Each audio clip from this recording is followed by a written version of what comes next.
Alright, ayan na po, no? So, hey, hey, hey! Thank God it's Friday!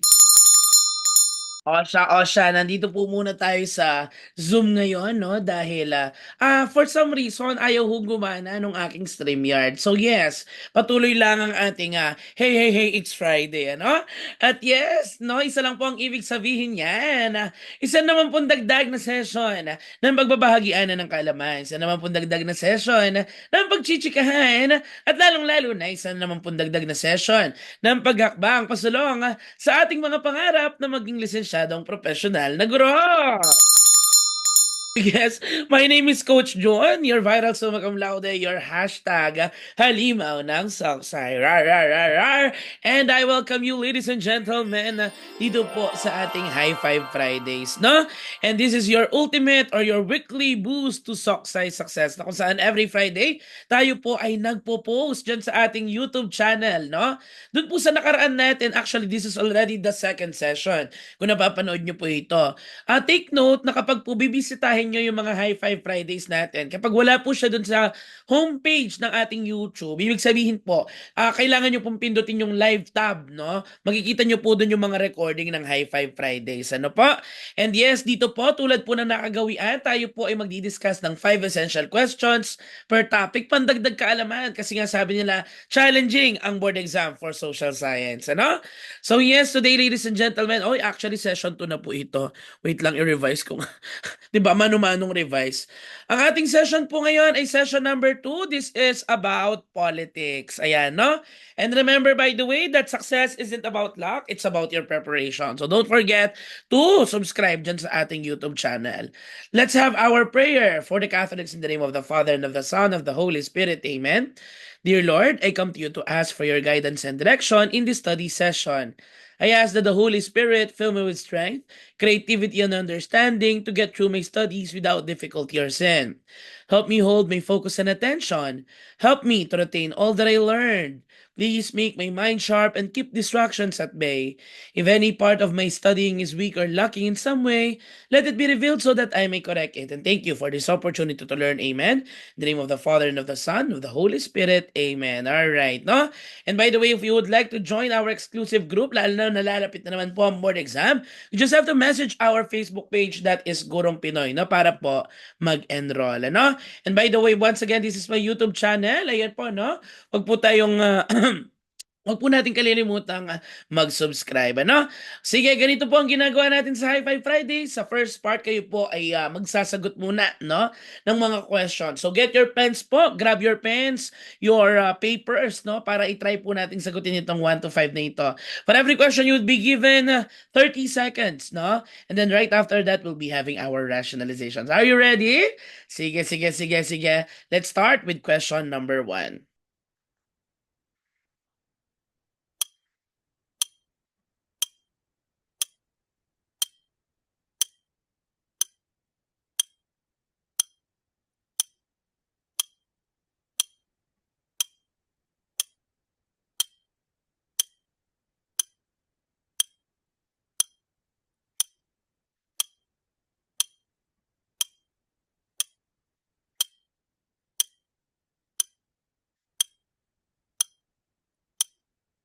All right, we proceed to question number 2.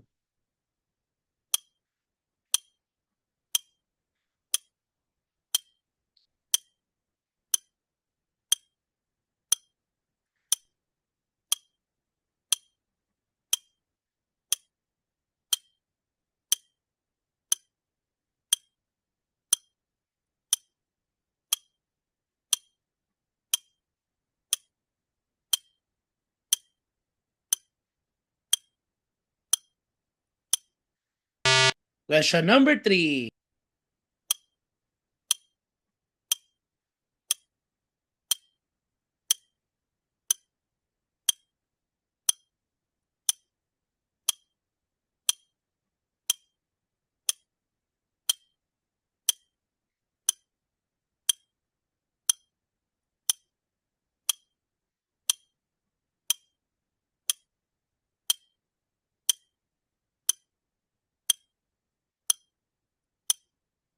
All right, question number 4.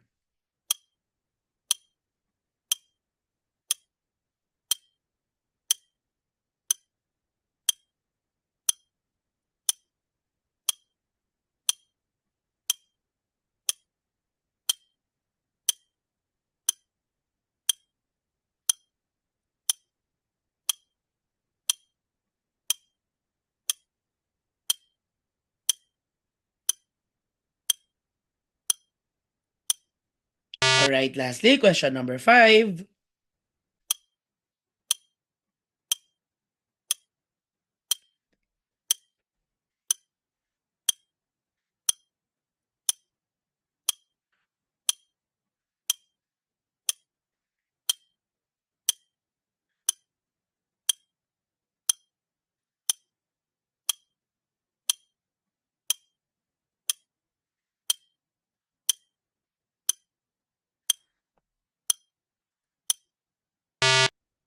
Alright. So yes, kumusta po ang inyong naging exam? Ayan. Marami po ba nakuhang tamang sagot? Subukan po nating sagutin yan. Let's begin by declaring panalo at pasado ang Kaguro. Hindi magpapahuli, LPT. Alright. Okay, sige. Umpisan po natin ang ating question number 1. Which form of government shall we have if we are ruled by a minority in the interest of the minority? A. Democracy. B. Monarchy. C. Oligarchy. Or D. Theocracy. Tingnan po natin, no? The keywords used by the question, ano po ito, no? It is the rule by a minority in the interest of the minority. So, ibig sabihin, kaunti lamang ang nagro-rule at para sa kanilang benepisyo din, no? Kadalasan, ang kanilang pag-rule. Ang tamang sagot po natin dito ay walang iba kundi letter C, it's oligarchy. Tumpak! Ayan, no? So yes, so ito pong oligarchy, tatandaan natin ang ating keyword, it's rule of the few, no? Wherein a small group of people hold the power and they rule primarily, madalas, no? For their own interests, often disregarding the needs of the majority, no? So yung mga makakapangyarihan lamang sa isang bansa ang may kakayahan na ano ba ito, pamahalaanan ang kanilang mga kasama, no? And then in view of that, let's also try to understand or let's try to recap itong ating mga ibang government types, no? We also have democracy. Ito naman po yung rule of the many where the power resides in the hands, no, of the people. Ang monarchy naman, it is rule of one, no? Kaya nga po ito po yung existing na government ng mga ruled by kings, sultans, and many more, no? And lastly, ito naman po theocracy na paborito din ng ating board exam, ang rule of the religious leaders, no? Na siya pong, na kung saan ang isa po nating example dyan ay ang rule ng Iran, okay? Sige, let's proceed to question number 2. What does presumption of innocence mean insofar as human right is concerned? A. Suspect has the right to remain silent. B. A suspect has the right to a legal counsel. C. A suspect remains innocent until proven guilty. Or letter D. A suspect is considered guilty until proven otherwise. Ayan, no? What is your choice? Okay, sige, balikan po natin ano nga po bang sinasabi ng batas, particularly ng Constitution, Article 3, Section 14, no? In all criminal prosecutions, the accused shall be presumed innocent until the contrary is proved. So therefore, anong sagot po natin dito? The answer is letter C, tumpak. Ayan. Okay, no? So, i-explain lang po natin anong ibig sabihin nito. Halimbawa, no? Bigyan po natin ng case-to-case or rather scenario para mas maintindihan natin, no? So, halimbawa, this is Juan and this is Maria. Itong nakikita natin sa picture. And Juan is accused of stealing Maria's cellphone, no? Ang sinasabi ni Maria, ayan, she claims that she saw Juan, no? Na kinuha kanyang phone, no? Ano pong sinasabi sa atin ng ating batas, no? Ano ang binabanggit ng ating batas? Ito nga po, the suspect remains innocent until proven guilty because this principle, ito pong presumption of innocence, no? It means that anyone accused of a crime is considered innocent until proven guilty through what? Through a fair and public trial in which the prosecution must establish guilt beyond a reasonable doubt. O balikan po natin kanina yung example, no? O so anong sinasabi? Sa korte, si Juan ay ipe-presume as innocent until the prosecution can present an evidence, no? Kapag walang evidence, siya ay inosente. So ano yung mga tatanggapin na evidence? Halimbawa, may witness, no, na nakakita na kinuha niya yung phone. O di kaya naman may CCTV footage gaya nangyari kay Otlum, ano? Tapos pwede din naman na baka yung phone ay nakita dito sa kanyang possession, no? So the thing is, if the prosecution fails to provide evidence like this, no, the court will rule in one's favor, even if some people, no, suspect that he might be guilty. So dapat dito, ano ba ito, beyond reasonable doubt, okay? Sige, so I hope that's clear. Let's proceed to question. Before we proceed to the next question, so yung letter D, hindi po natin siya pwedeng isagot dahil ito po ay exact opposite. Samantala, ang letter A at letter B, ang letter A po yung right to remain silent, no? This is to protect oneself from self-incrimination, no? Ito naman pong letter B, right to a legal counsel, that is the right to have an attorney. Ito pong dalawang ito ay nababanggit sa ano, no? Ito po ay nababanggit sa tinatawag nating Miranda rights, okay? So nandyan po yan, you have the right to remain silent and you have the right to an attorney. Okay, clear po ba? So yes, let's proceed. Dito po tayo sa question number 3. Whose major achievement was the congressional enactment of the Agricultural Land Reform Code signed by him into law? A. Ramon Magsaysay, B. Carlos Garcia, C. Diosdado Macapagal, or D. Ferdinand Marcos. Okay? Sige, no? Ito ho yan, ha? Alam nyo po, ito yung mga tinatawag nating killer questions. Yung tipong parang pang Gen Ed sila, kapag hindi mo alam yung Agricultural Land Reform Code, no? Ay talaga namang hindi mo rin masasagot. This is an old board exam question, no? So kapag po Agricultural Land Reform Code, itatak lang po sa isipan. Ang sagot ay C. Letter C, Diosdado Macapagal. Ayan. Alright, no? So based from our visual in here, sinasabi, August 8, 1963 nilagdaan ang Agricultural Land Reform Code ni Pangulong Macapagal. Okay, as easy as that. We proceed to question number 4. Carlos P. Garcia ordered the wealthy to stop spending lavishly in his policy of A. Economy, B. Thrift, C. Austerity, or D. Retrenchment. Ayan, no? O syempre, una magtatanggal po tayo. Ano yung una natin tatanggalin dyan? Yung very broad term, no? Very broad term, yung economy. Okay? Kasi the economy is, ano ba ito? Ito ay pumapatungkol doon sa kalagayan, no? Ito yung daloy ng resources, daloy ng salapi, di ba? Carlos P. Garcia ordered the wealthy to stop spending lavishly. Huwag masyadong magastos, no? Kaya yung iba, ang pagpipilian nila dyan, sigurado letter B and letter C. Itong retrenchment, pwede na po natin siyang tanggalin. Kung maaalala po natin, ang retrenchment, ang ibig sabihin niya, yung pag-lay off ng mga workers, no? To, bilang bahagi ng cost cutting sa isang business. Pag halimbawa, nalulugi na, no? Magre-retrench sila ng mga empleyado. Okay, so between thrift and austerity, what's the answer? Okay, no? Sige, I understand na both of these are connected to the question but we need to choose, no? Which was the term used by Carlos Garcia? Ang sagot po natin dito ay walang iba kundi, ayan, walang iba kundi letter C, austerity. Tumpak! Alright, no? So ito po ay si Carlos Garcia, no? At para lang po alam nating lahat, para sa context, no, siya po ay kumaharap sa maraming economic challenges nung siya po ay mag-assume ng power, no? So ito pong administrasyon ni Garcia, considering this economic challenges, no? Kasi halimbawa, ano yung mga economic challenges na ito? Yung economy ng Pilipinas nung panahong yon ay talaga namang heavily dependent on imports, no? And it posed a great threat in the country's economic stability. Kaya ang ginawa nitong Garcia administration, sila po ay nagpatupad ng tinatawag na the Filipino First policy at saka itong ating austerity program. Itong Filipino First, alam na natin ito. Ito po yung pagbibigay ng priority sa mga Filipino business owners rather than foreign, no? Para kumbaga suportahan muna, no, ang sariling atin bago suportahan ng iba. Ganun po siya.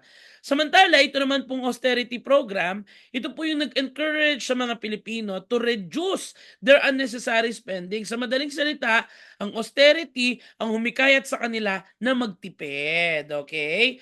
And by the way, ang isa pang naging bahagi ng austerity aside sa pagtitipid ay yung pag-focus na sana maging self-reliant, no? At magkaroon ng economic discipline ang mga tao, ang mga pamahalaan. Okay? Clear po ba? So once again, that is the austerity program. At itong retrenchment, ito po yung pagre-reduce ng workforce ng isang kumpanya. Let's proceed to the last question. What law was passed by the Philippine Congress which affirms the total integration of persons with disabilities into mainstream society? A. RA 7722, B. RA 7796, C. RA 9163, or D. RA 7277. Ayan, no? So ito po ay para sa mga kapatid nating may disability, no? PWDs, persons with disabilities. The correct answer is none other than RA 7277. Tumpak, no? Ayan. So RA 7277 is an act providing for the rehabilitation, self-development, and self-reliance of disabled person and their integration to the mainstream society. Ganito lang po yan. Using our method dito sa Gurong Pinoy, alam nyo naman ho, no? Na kapag ganito mga numbers, kailangan meron laging clue para matandaan, no? Sige, paano po yan? Ano pong gagamitin nating clue? Dito po sa RA 7277, pwede po natin gamitin ang clue. Ay, by the way, no, para lang po sa kaalaman ng lahat, ang RA 7722 ay CHED, 7796 ay TESDA, at RA 9163 ay NSTP. So ulitin ko lang po, paano po natin maaalala itong RA 7277? Sa pamagitan na syempre, ang pambato natin dyan yan ang ating mga visual na clue, no? So halimbawa yan, no? Syempre ganito yung agad na pumapasok sa isip natin, no? Kapag PWD, tama po ba? O anong pwede po natin gawin dyan? No? Pwede po natin i-emphasize na, ito ay para sa mga taong PWD. O halimbawa, ito yung paa nila, yung numbers yung paa nila. 7, 2, ayan, 7, 7. Kung mapapansin natin, ito yung, ayan, ito yung mga may maayos na paa. At unfortunately, ito po yung mga kapatid natin na medyo may deform, ayan, at meron niyang problema sa kanilang mga body parts. So that is 7, ayan, no? 2, ito yung kanyang pilay, halimbawa, o ito yung kanyang problema, itong 2. Tapos 7, 7. O, di nyo na makakalimutan yan, ano? Sige, alright. What about the others? So, tingnan din po natin, bigyan natin ng clue itong mga natitira, no? So, ito pong RA 7722, it refers to the creation of the Commission on Higher Education, or CHED, no? Kapag po CHED, ito po yung mga college students, no? At yung mga college students, ito yung mga miserable na daw ang buhay. Kaya, sila ay nagmamakaawa na lang, no? So, paano po yan? Using the number 7722, makikita natin, halimbawa, pag dinrawing mo, no? Para siyang 7, 7, tapos ito na yung kanyang papuwet, no? 2, 2, o, diba? Parang 7, 7, ayan. Ito na yung kanyang papuwet, 2, 2. Ayan, nakaluhod na siya dyan, no? At ito ang kanyang mukha. O, diba? Ganyan lang ho yan, no? Ano naman po itong RA 7796? Kasi dinami-daming 77, no? Nakakalito sila. Sige. Pero syempre, gagalingan natin yan. Ang RA 7796, ito naman po yung nag-create sa ating TESDA o yung ating Technical Education and Skill Development Authority. Paano po yan? O syempre, ang 7722, CHED na yan. Ang 7277, ano ba yan? Ito na po yan sa integration ng PWD. Paano naman itong test daw? Kalimutan natin yung 77, yung 96 na lang.